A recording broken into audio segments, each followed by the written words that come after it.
Eu nunca imaginei que um emoji pudesse causar tanto estrago na vida de alguém, mas ali estava eu, olhando para aquela carinha amarela piscando como se ela estivesse rindo da minha cara. O que você faria? A maioria das pessoas diria que eu acordaria ela na hora e exigiria explicações, mas a vida real não funciona assim, não é? No calor do momento, o medo paralisa a gente. Medo de estar errado e parecer um louco ciumento, mas principalmente, o medo terrível de estar certo e ver seu mundo desmoronar.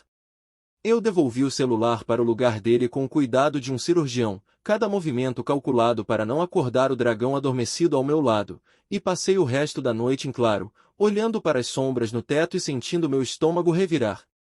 A manhã seguinte foi uma tortura psicológica. Ela acordou sorrindo, me deu bom dia como se fossemos o casal mais feliz do mundo, e eu tive que atuar. Tive que sorrir de volta, tive que engolir o café que parecia areia na minha garganta, tive que fingir que não sabia que havia um segredo sujo escondido debaixo daquele sorriso. Mas agora, meus olhos eram como scanners. Eu analisava tudo. O jeito como ela segurava o celular o tempo todo, a forma como a tela estava sempre virada para baixo na mesa, os olhares rápidos que ela lançava para o aparelho a cada notificação. E o pior, o jeito como ela me olhava, com uma ternura que agora parecia culpa. Decidi que precisava de provas concretas. Não podia confrontá-la baseado apenas em um emoji e um sinto muito, tente novamente. Eu precisava saber quem era, o que estava acontecendo e há quanto tempo. Naquela tarde, saí mais cedo do trabalho. Disse a ela que teria uma reunião até tarde e que chegaria só depois das 10. A mentira fluiu da minha boca com uma facilidade assustadora,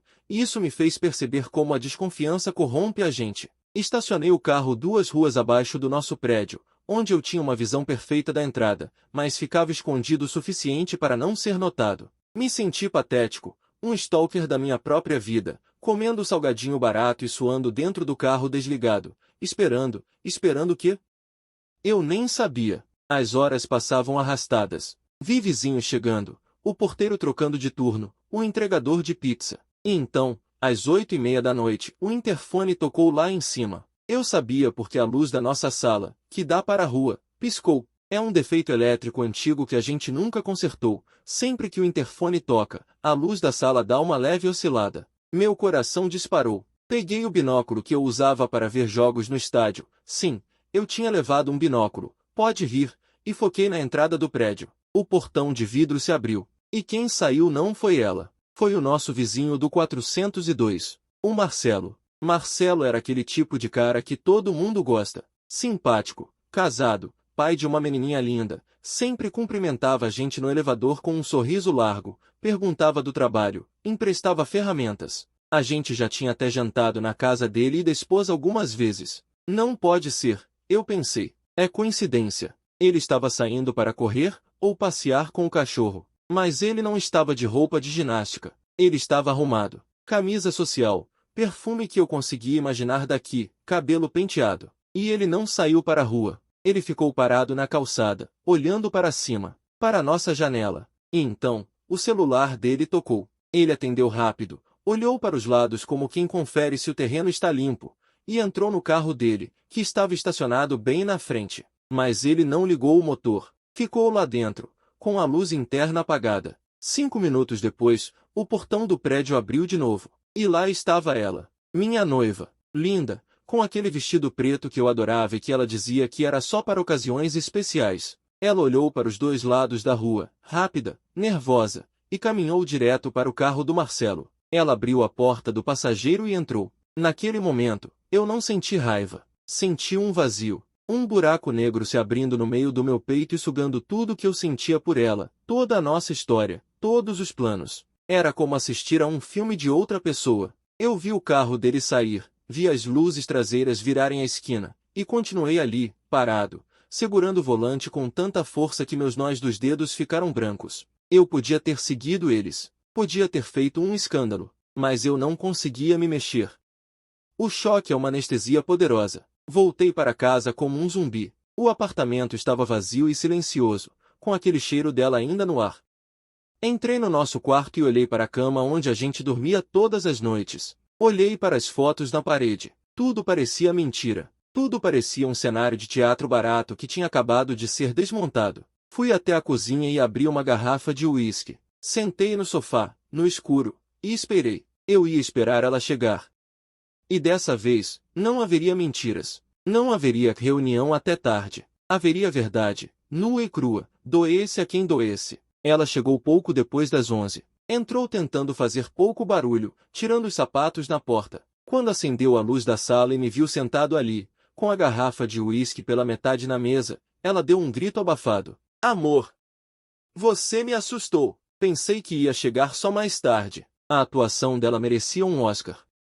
O sorriso, a surpresa, a naturalidade forçada. A reunião acabou mais cedo, eu disse, com a voz gelada. E a sua noite? Como foi? Ficou em casa vendo série? Ela travou. Por um milésimo de segundo, eu vi o pânico nos olhos dela. Mas ela se recuperou rápido. Ah, sim, fiquei aqui, fiz uma pipoca, acabei dormindo no sofá, acordei agora há pouco com sede. A mentira era tão descarada, tão insultante, que eu comecei a rir.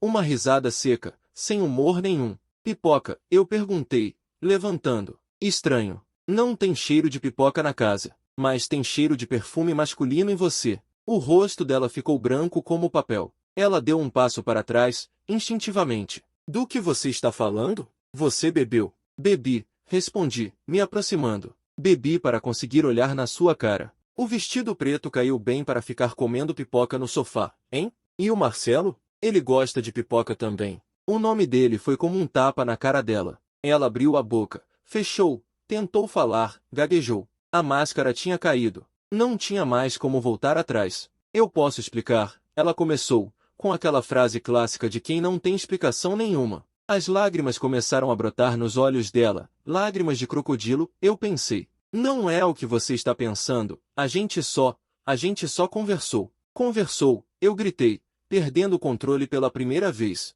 Você entra no carro do vizinho casado, sai vestida para matar, volta com cheiro de outro homem e me diz que conversou? Você acha que eu sou idiota? Ela começou a chorar de verdade agora, soluçando, tremendo. Eu estava confusa. A gente se aproximou nas últimas semanas. Ele me ouvia, ele me entendia, eu não queria te machucar.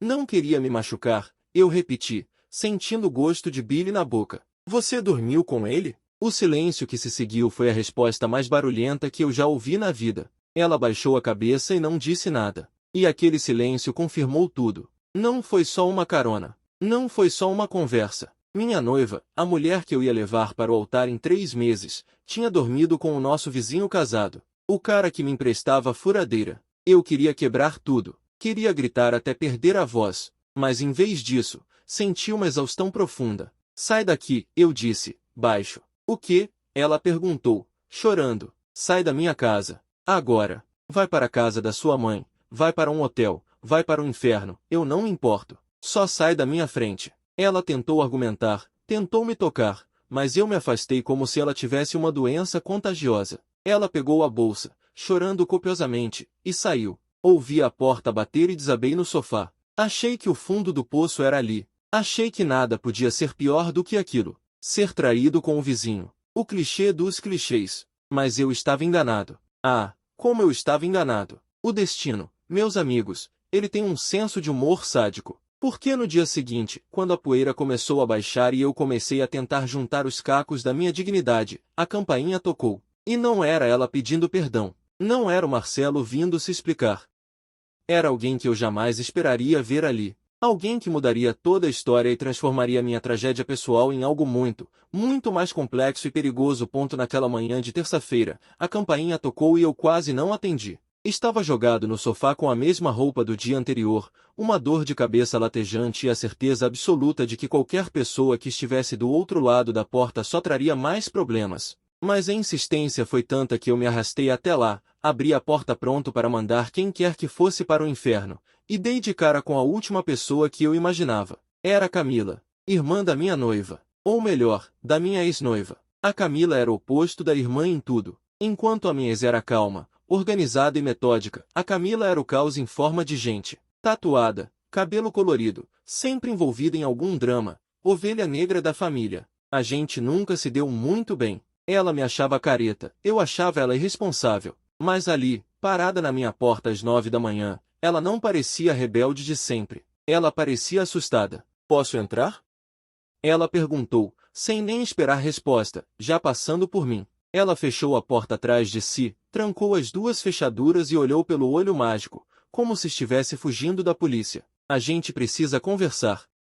E você precisa me ouvir com muita atenção, porque o que eu vou te contar vai mudar tudo o que você acha que sabe sobre a minha irmã, e sobre o seu vizinho bonzinho. Eu ri, uma risada amarga e sem humor. Se você veio defender ela, pode dar meia volta. Eu sei o que eu vi. Eu sei o que ela confessou. Não tem defesa, Camila. Ela dormiu com o Marcelo. Ponto final. Camila me olhou com uma expressão que misturava pena e impaciência. Ela se jogou no sofá, tirou um maço de cigarros da bolsa, mas lembrou que eu não deixava fumar em casa e guardou de volta, nervosa. Você é tão ingênuo que chega a dar dó, ela disse, balançando a cabeça. Você acha mesmo que isso é só sobre chifre? Você acha que a santinha da minha irmã arriscaria o casamento perfeito, a casa perfeita e a vida perfeita só por causa de uma atração física pelo vizinho? Acorda pra vida. O buraco é muito mais embaixo. Sentei na poltrona de frente para ela, sentindo aquele frio na barriga voltar.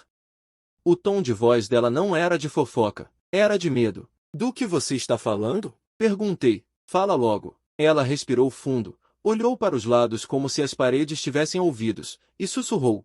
O Marcelo não é quem você pensa. Ele não é bancário. Ele não trabalha no centro. Aquela vida de família feliz do 402 é fachada. E a minha irmã não se envolveu com ele por amor. Ela se envolveu porque estava devendo. E não era dinheiro. Meu cérebro tentou processar a informação, mas travou. Devendo? Minha ex ganhava bem, a gente tinha as contas em dia, nunca tivemos problemas financeiros. Devendo o quê? Para quem? Camila se inclinou para a frente, baixando ainda mais a voz. Você lembra daquela viagem que ela fez a trabalho mês passado? Aquela conferência em outra cidade? Assenti, lembrando dos 3 dias que fiquei sozinho em casa. Ela não foi para conferência nenhuma. Ela foi encontrar um cara do passado dela. Um ex-namorado que saiu da cadeia recentemente. Um cara barra pesada. Ela achou que podia resolver uma pendência antiga sozinha, sem te envolver. Mas as coisas saíram do controle. Esse cara ameaçou contar tudo pra você sobre o aborto. O mundo parou de novo. Aborto? Que aborto? A gente planejava filhos, mas nunca tínhamos engravidado. Camila viu a minha confusão e continuou, impiedosa. Antes de te conhecer. Anos atrás, ela engravidou desse cara. Ele obrigou ela a tirar. Foi traumático. Ela quase morreu na clínica clandestina. Ela nunca te contou porque tinha vergonha, tinha medo de você julgar o passado dela. Mas esse cara voltou e começou a chantagear. Queria dinheiro pelo silêncio. Muito dinheiro. E ela não tinha como tirar da conta conjunta sem você perceber.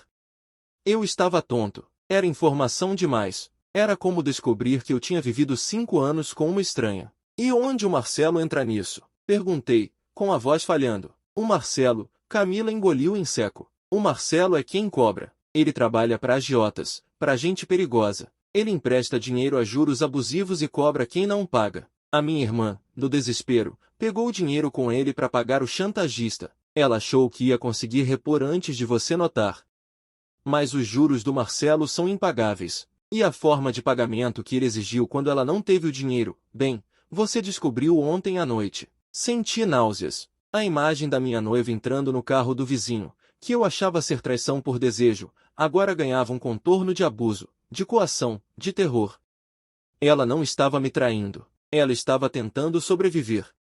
Tentando proteger nosso relacionamento de um segredo do passado, e acabou caindo numa armadilha muito pior. Por que ela não me contou? Gritei, levantando da poltrona. Por que ela não confiou em mim? Eu teria ajudado. A gente teria dado um jeito. Por que o Marcelo ameaçou você? Camila disse, fria. Ele disse que se ela abrisse a boca, você sofreria um acidente. Que ele sabia onde você trabalhava, que horas você saía, que rota você fazia. Ele mostrou fotos suas saindo do escritório. Fotos nossas. Fotos dos nossos pais. O cara é um psicopata, cunhado. Ele tem tudo monitorado. E agora que você expulsou ela de casa, ela está vulnerável. Ela foi para a casa da nossa mãe, mas eu sei que ele vai atrás dela. Ele não vai deixar essa dívida morrer só porque o casamento acabou. Eu passei as mãos pelo rosto, tentando acordar daquele pesadelo. Minha raiva tinha evaporado, substituída por um pânico gelado. Eu tinha jogado ela na rua. Eu tinha virado as costas quando ela mais precisava, cego pelo ciúme, sem enxergar os sinais de socorro. O medo no olhar dela quando eu a confrontei, não era medo de ser descoberta. Era medo do que ia acontecer com a gente. O que a gente faz? Perguntei para Camila, me sentindo uma criança perdida. Pela primeira vez, olhei para ela não como a cunhada problema, mas como a única aliada que eu tinha naquele hospício. Camila levantou, foi até a janela, espiou pela fresta da cortina e voltou. A gente tem que tirar ela de lá. Agora. A casa da nossa mãe é o primeiro lugar que ele vai procurar.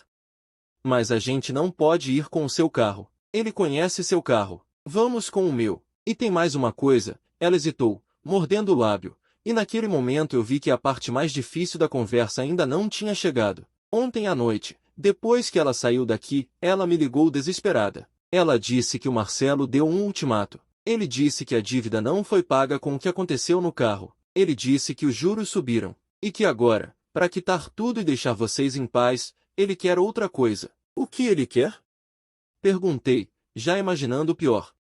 Ele quer você, Camila disse. Não, não desse jeito. Ele quer que você faça um serviço para ele. Ele sabe que você trabalha no banco. Ele sabe que você tem acesso às contas de grandes clientes. Ele quer que você facilite uma transferência, uma lavagem de dinheiro. Se você não fizer, ele disse que a minha irmã não passa de hoje. Eu sou o gerente de contas corporativas. Tenho acessos, senhas, chaves de segurança. O Marcelo sabia exatamente quem eu era e o que eu podia fazer. Todo aquele papo de vizinho, os jantares, as ferramentas emprestadas, era tudo uma longa, paciente e meticulosa operação de inteligência. Eu fui alvo o tempo todo. Minha noiva foi apenas o peão que ele usou para chegar no rei. A traição não foi conjugal. Foi uma invasão domiciliar lenta e silenciosa. Ele te deu um prazo? Perguntei, sentindo o peso da realidade esmagar meus ombros. Até o meio-dia, Camila respondeu, olhando para o relógio na parede. Eram 9h45. Ele vai te ligar. E você vai ter que decidir se vai virar criminoso para salvar a mulher que você expulsou de casa ontem, ou se vai deixar ela na mão de um monstro. Nesse exato momento, meu celular tocou em cima da mesa. Não era um número desconhecido. Era o contato salvo como Marcelo Vizinho 402. A foto dele no WhatsApp era ele sorrindo com a filha no colo. A ironia daquilo me deu ânsia. Olhei para Camila. Ela estava pálida. O telefone continuava tocando, vibrando na mesa de madeira, fazendo aquele som irritante de besouro preso. Bzzz, bzzz, bzzz. Eu tinha duas escolhas. Atender e entrar no jogo dele, ou ignorar e correr para tentar salvar minha noiva na marrã. Mas havia uma terceira variável naquela equação que eu desconhecia. Uma variável que estava sentada bem na minha frente. Porque enquanto o telefone tocava, eu vi a Camila levar a mão à bolsa discretamente. E vi o cabo de uma arma prateada brilhar lá dentro. A ovelha negra da família não estava ali só para me dar notícias ruins. Ela estava ali preparada para a guerra. Atende, ela sussurrou, com os olhos fixos nos meus. Atende e diz que você aceita. Ganha tempo. Eu tenho um plano, mas você vai ter que confiar em mim. Vai ter que confiar na pessoa que você passou os últimos 5 anos criticando. Peguei o celular.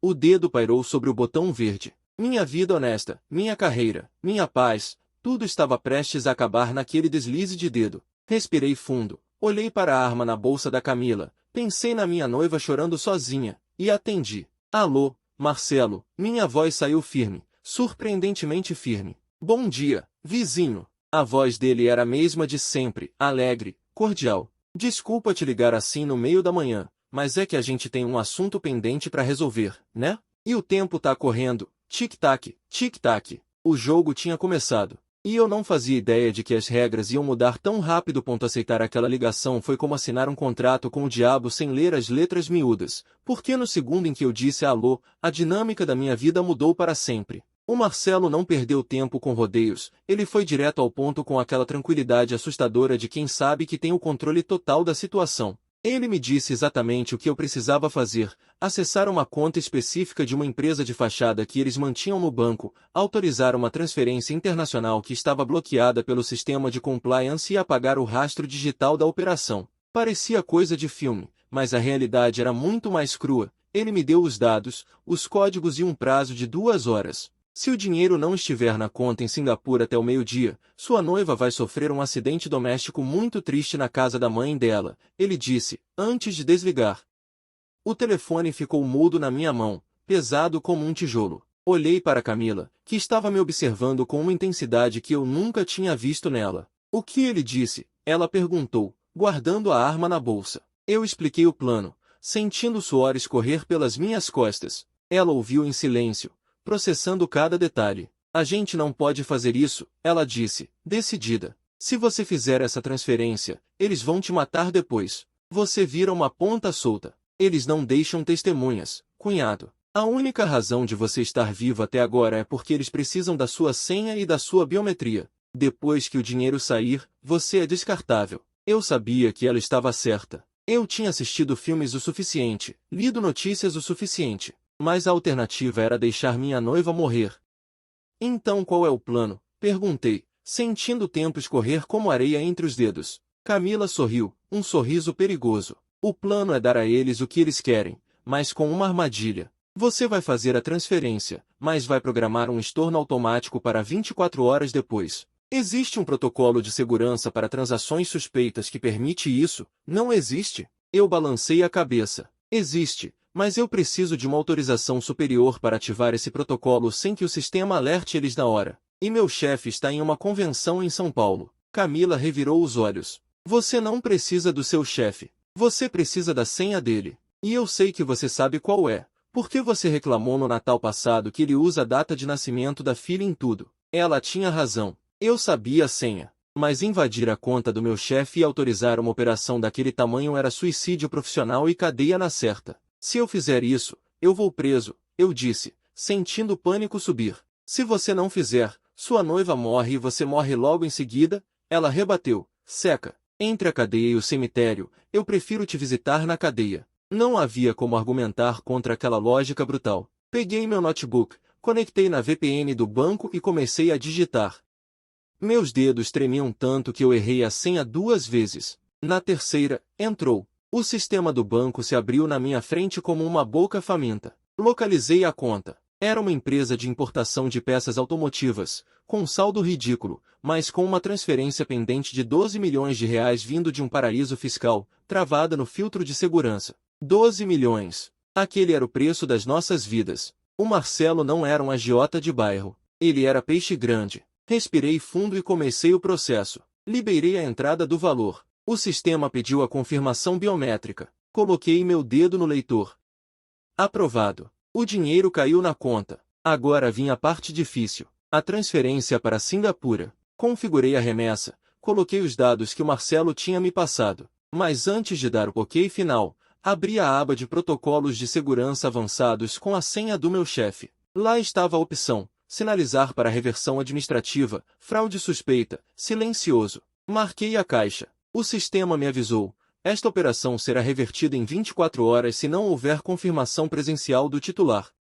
O cliente não será notificado. Era isso. Era nossa única chance. Confirmei a transferência. A tela piscou verde. Operação realizada com sucesso. O dinheiro tinha ido, mas voltaria. Eu tinha comprado 24 horas de vida para nós. Fechei o notebook e olhei para Camila. Está feito, eu disse. Agora a gente precisa pegar a sua irmã e sumir do mapa antes que eles descubram. Saímos do meu apartamento como 2 fugitivos. Descemos pela escada de incêndio até o subsolo, onde o carro da Camila estava parado longe das câmeras de segurança. Ela dirigia como uma piloto de fuga, cortando o trânsito, furando sinais vermelhos. O destino era a casa da mãe delas, do outro lado da cidade. Eu mandei uma mensagem para o Marcelo. Transferência realizada. Confere aí. A resposta veio em segundos. Recebido. Bom garoto. Esquece que a gente existe e a gente esquece que você existe. Eu sabia que era mentira. Eles nunca esqueceriam.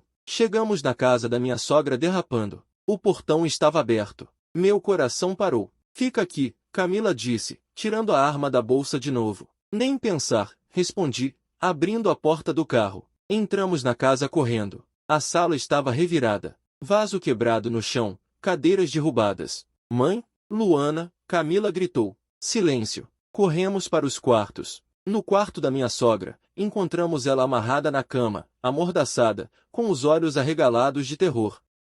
Camila correu para soltá-la. Cadê a Luana, mãe? Cadê ela? Ela perguntou, tirando a mordaça. Minha sogra puxou o ar com força, tossindo. Eles levaram ela. Ela soluçou. Disseram que era o seguro. Disseram que só devolvem quando o dinheiro chegar do outro lado. O chão sumiu de novo. O seguro. Eles não confiavam em mim. Claro que não confiavam. Eles pegaram ela como garantia até o dinheiro cair na conta em Singapura, o que levaria algumas horas. Mas o dinheiro não ia ficar lá. Em 24 horas, ele voltaria. E quando voltasse, eles matariam ela. Eu tinha acabado de assinar a sentença de morte da minha noiva achando que estava salvando ela. Olhei para Camila, desesperado. E agora? O dinheiro vai voltar amanhã. Se eles perceberem que o dinheiro sumiu, eles matam ela. Camila recarregou a arma com um clique seco metálico que ecoou no quarto. Então a gente tem 24 horas para achar onde eles esconderam ela e tirar ela de lá na bala. Ela disse.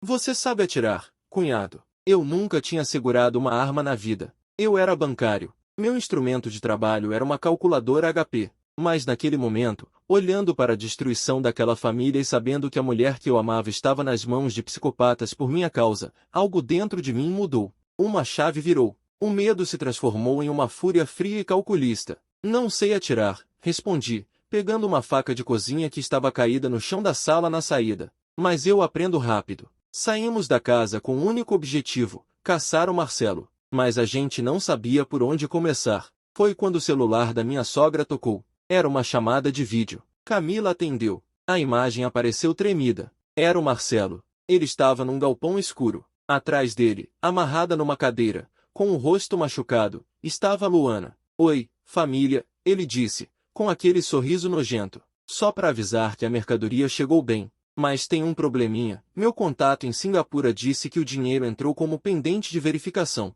Vocês acham que eu sou burro? Vocês acham que eu nasci ontem? Ele encostou o cano de uma pistola na cabeça da Luana. Ela fechou os olhos e chorou. Vocês têm 1 hora para desbloquear essa merda. Ele rosnou, perdendo a calma pela primeira vez. 1 hora. Ou eu vou mandar ela de volta para vocês em pedaços, via Sedex. A tela ficou preta. Ele desligou. 1 hora. A gente não tinha 24 horas. A gente tinha 60 minutos. E a gente não sabia onde eles estavam. O galpão, eu disse, lembrando de um detalhe minúsculo no vídeo. Eu vi uma logo na parede atrás dele. Uma logo de uma empresa de logística que faliu ano passado. Eu cuidei do processo de falência deles no banco. Camila me olhou, acelerando o carro. Você sabe onde fica? Sei, respondi. Fica na zona portuária. A 30 minutos daqui. Então segura firme, ela disse, pisando fundo no acelerador.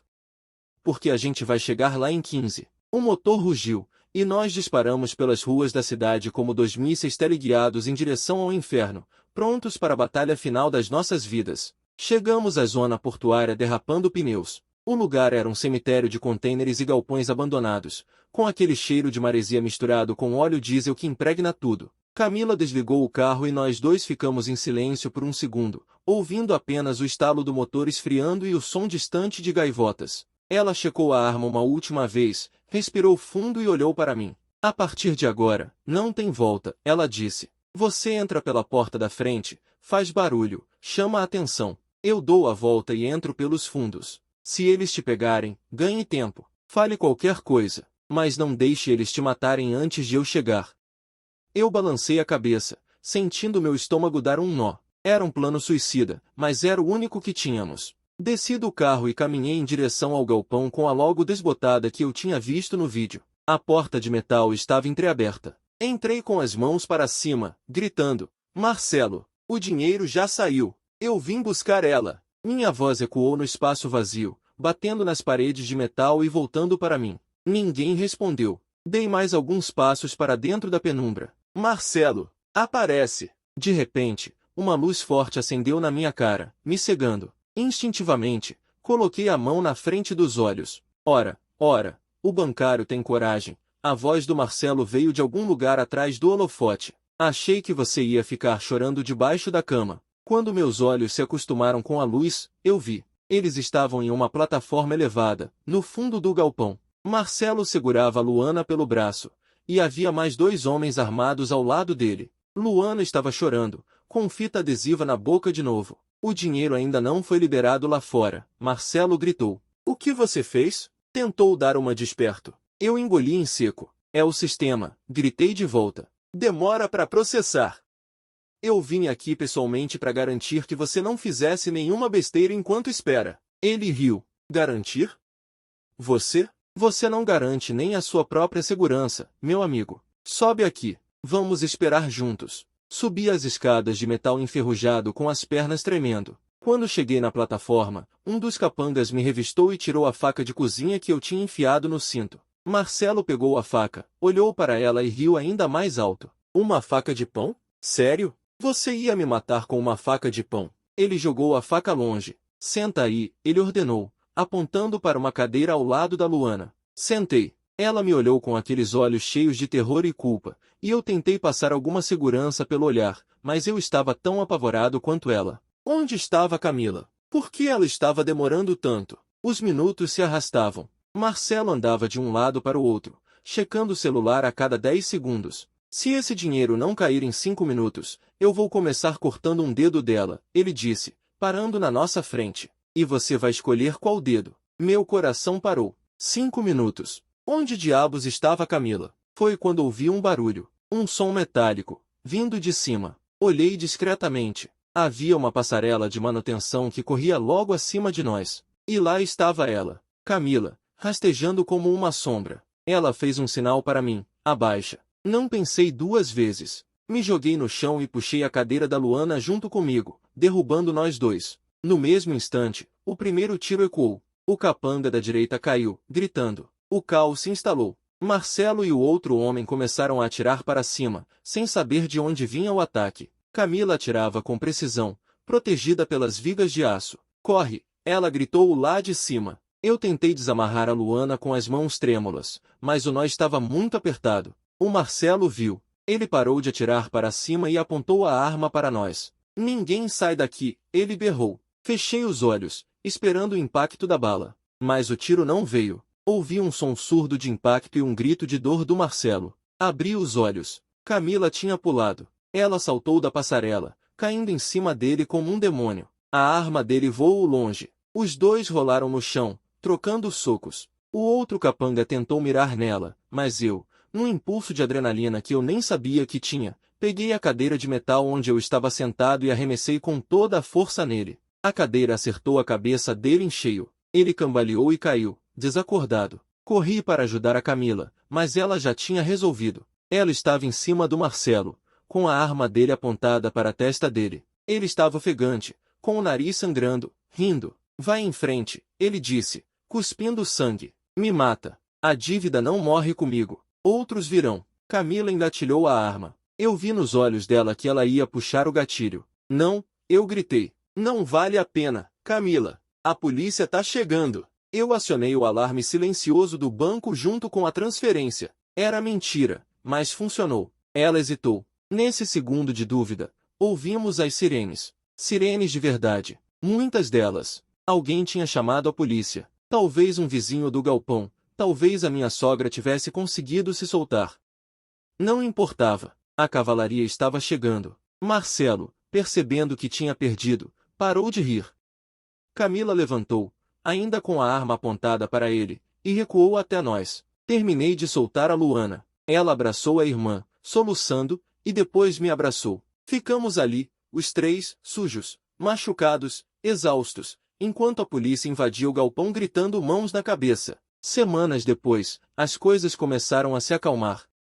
Marcelo e a quadrilha foram presos. O esquema de lavagem de dinheiro foi desmontado graças às informações que eu dei para a Polícia Federal em troca de imunidade. Perdi meu emprego no banco, claro. Ninguém mantém um gerente que faz transferências milionárias não autorizadas, mesmo sob coação. Mas eu não me importei. Eu estava vivo. Nós estávamos vivos. Luana e eu tivemos uma longa conversa. Não voltamos. Não dava para voltar. A confiança, uma vez quebrada daquele jeito, vira pó. Mas a gente se perdoou. Entendi o desespero dela. Ela entendeu minha reação. Hoje, somos amigos distantes. Ela está fazendo terapia, tentando reconstruir a vida. Camila, bem, a Camila virou minha heroína particular. A gente sai para beber de vez em quando. Quem diria que a ovelha negra seria a salvadora da pátria? E eu? Eu aprendi a lição mais valiosa de todas. A gente nunca conhece de verdade quem dorme ao nosso lado. A gente nunca sabe o que se esconde atrás de um sorriso de vizinho ou de uma notificação de madrugada. A vida é frágil, meus amigos. E a verdade, quando chega, ela não bate na porta. Ela arromba. Então, se você tem um segredo, se você tem uma dúvida, resolva agora, porque amanhã pode ser tarde demais. E se você gostou dessa história, se ela fez seu coração acelerar, não esquece de se inscrever no canal e deixar seu like. Compartilha com aquele amigo que acha que a vida dele tá um tédio. Acredite em mim, o tédio é uma bênção. Até a próxima.